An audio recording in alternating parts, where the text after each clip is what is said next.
Tere, mina olen Triin Järsu, Ida-Tallinna Keskhaigla füsioterapeut.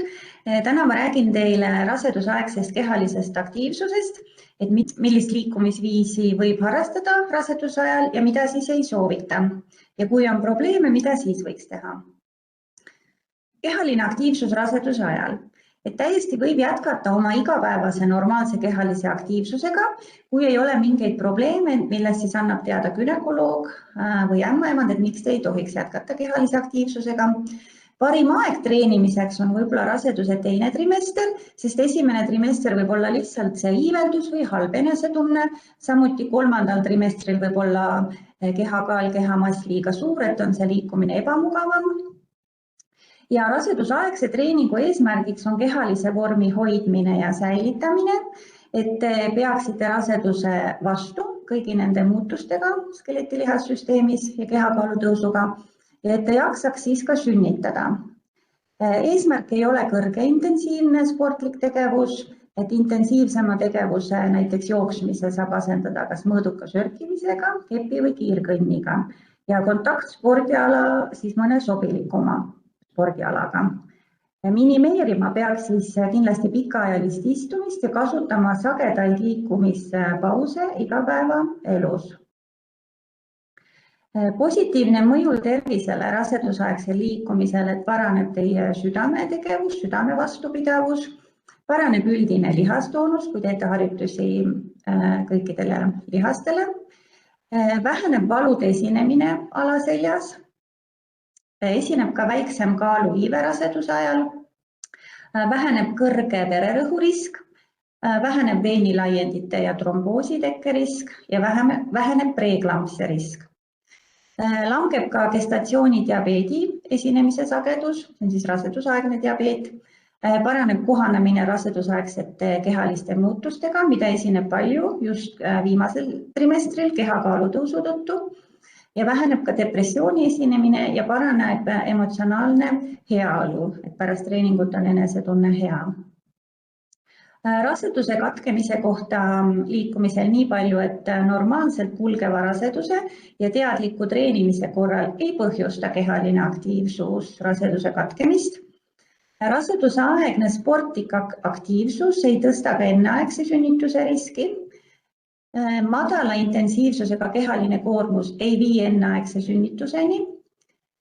Raseduse katkemise oht kasvab, kui naine treenib nädalas rohkem kui 7 tundi. Et see kehtib siis pigem näiteks sportlaste kohta, et selles mõttes seda koormust siis vähendada.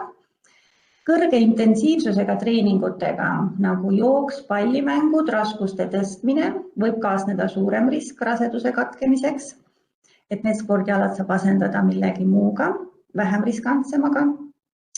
Pärast umbes 13–21 rasedusnädalat on raseduse katkemine seotud treenimisel kasutatavate raskustega, mitte tõstete arvuga, et siis võiks seda tõstetavat raskust vähendada.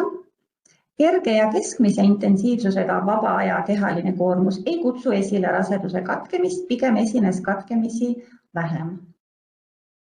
Kehalisest koormusest raseduse ajal vererõhu langetamiseks piisab ka 30 minutist tempokast kõnnist päevas. Soodne toime vererõhule püsib vaid regulaarselt liikudes. Kõrgete vererõhuväärtuste korral on soovituslik vältida suurte raskuste tõstmist, nagu juba eelnevalt sai öeldud. Igasugune liikumine tegelikult kiirendab ainevahetust, mis jätkub veel mõnda aega pärast liikumise lõppemist. Füüsiline aktiivsus ei tähenda tingimata sportimist terviseklubis. Oluline on südamelöögisageduse tõus ja see saavutatakse ka näiteks aiatöö, reivaste jalutuskäikude, kodukoristamise või teiste igapäevategevustega.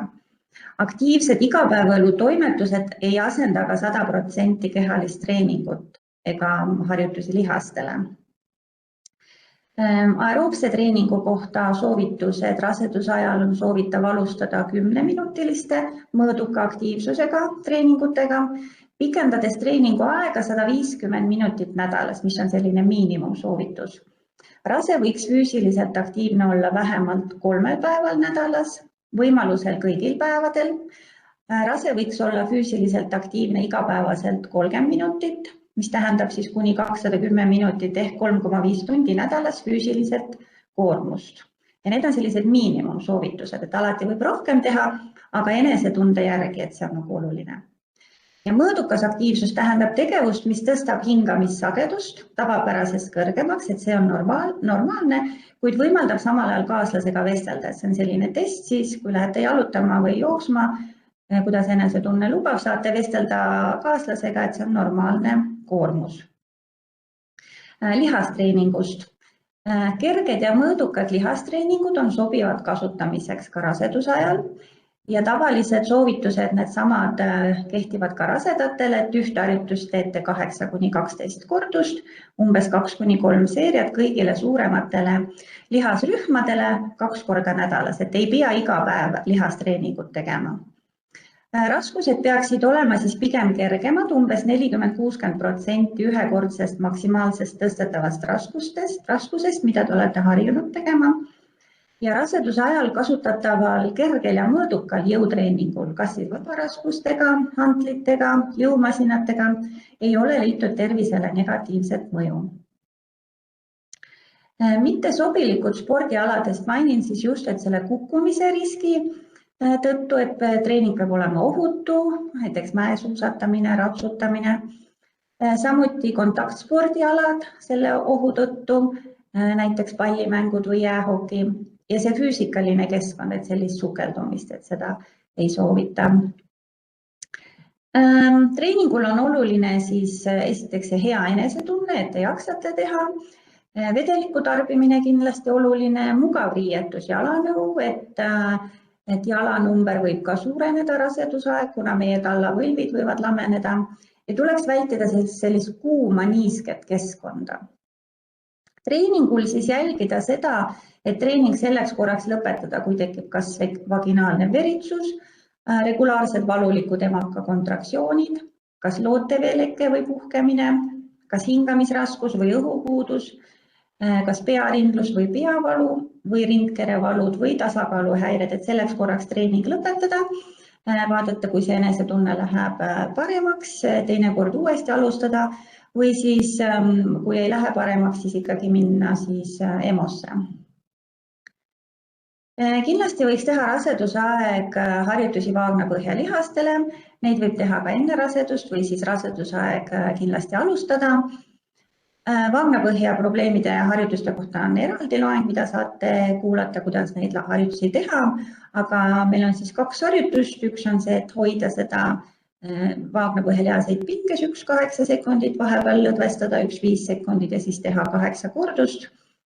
Ja siis samuti pingutada kiiresti vaagnapõhjalihaseid 8 korda, 1 sekund pingutus, vahepeal lõõgastus.